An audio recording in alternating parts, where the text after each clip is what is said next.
Hi guys. So earlier we discussed Apothecary and how there was something that I wanted to start doing. So I'm actually not going to be doing anything today. I have been looking in my books though and doing some research. So all I've done so far at this point is just went and bought some things such as the books and that. So I'm going to show you what I bought and then I'm going to continue to do more research. And then probably later this week, I'm probably going to make a few things, but I'm going to show you what I have today. So these are just essential oils. These are not essential oils that I'm going to be using. I use these in my diffuser, but I just wanted to let you guys know I was going to be using essential oils. About these, this is not a 2-pack. This is actually separate. It's jars here about this size, and you can see it a little bit through there, that I'm going to be storing the spices and things in. I have some olive oil here, and then this is just for the purpose of this video. I do have some bitter olive oil downstairs, although this is extra virgin olive oil, and it is only from one source, so it's not a bad olive oil, but I do have something more downstairs. I have cloves. I have some lavender here.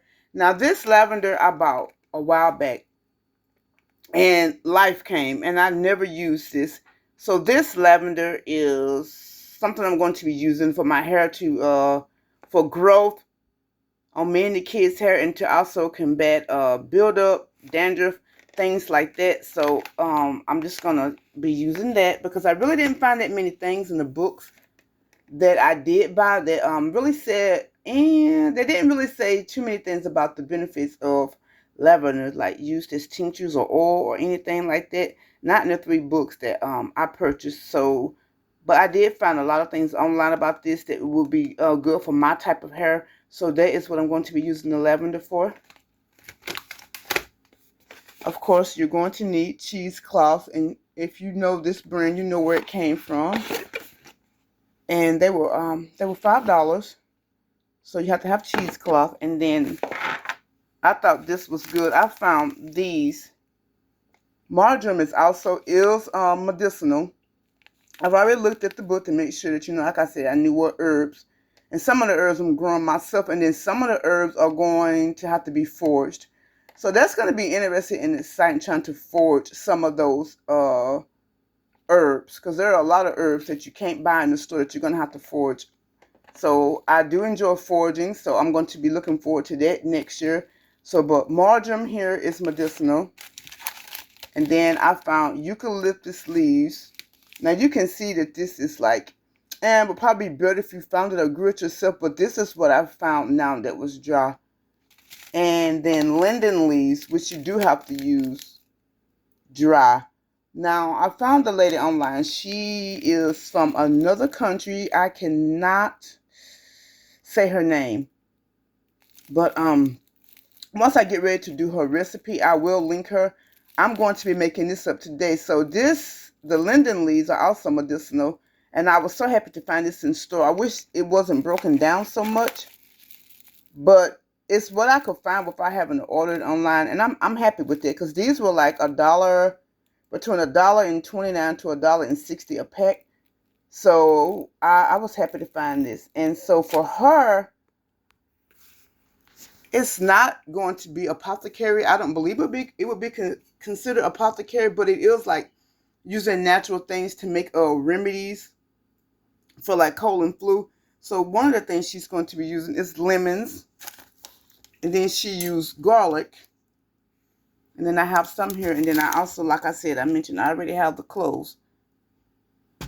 So, yeah, that was a little bit old school, just zooming in on like that. I didn't need to go in there for, but anyway. So these are the things that I have purchased thus far. And then there's things I have out in the garden, such as rosemary and sage. Now, I really wanted to make some rosemary oil today, but I have had a history of high blood pressure. But I did find out something interesting about that when I found out, like, when should you take your high blood pressure? Not take your high blood pressure, but when should you check your blood pressure? And I find it interesting that doctors have you come in early in the morning. You're not supposed to take your blood pressure early in the morning because you just woke up. It's best to take it around the evening time, and you're not supposed to take it right after you've had something to drink because you're supposed to empty your bladder, and you're not supposed to take your blood pressure right after you've eaten. And I find it funny that when you have your doctor's appointments, because it's the first thing they do after they check you in is they take your blood pressure. And it's like, okay, I'm here, I'm nervous, I've eaten, and I've already had something to drink. They don't tell you, hey, come on an empty stomach. So I think that is a reason why a lot of people have high blood pressure. I mean, there's other reasons, obviously. But like if they're checking your blood pressure really early in the morning and you've already had something to drink and you've already had something to eat and you haven't, like I said, emptied, your bladder or anything like that, then yes, they can lead to your blood pressure reading being higher. And I did check that. I did check that. And I didn't know that you're supposed to have an empty bladder and you're really not supposed to do it after you eat. So the only thing I've experimented with thus far with anything medicinal is this. Now this is the last of it. My son's been drinking it because there's a walking pneumonia going around, and I know my youngest son had it. I think my oldest son had a mild case of it. Anyway, we all were having a bad cough and just coughing repeatedly and having the mucus up. I can say that this does work. I can attest to this because I did make this up and we did drink it. And how I made it was obviously you put cloves in. It says online to use one to three sprigs, but I like to put about this many in. It's a little bit more potent.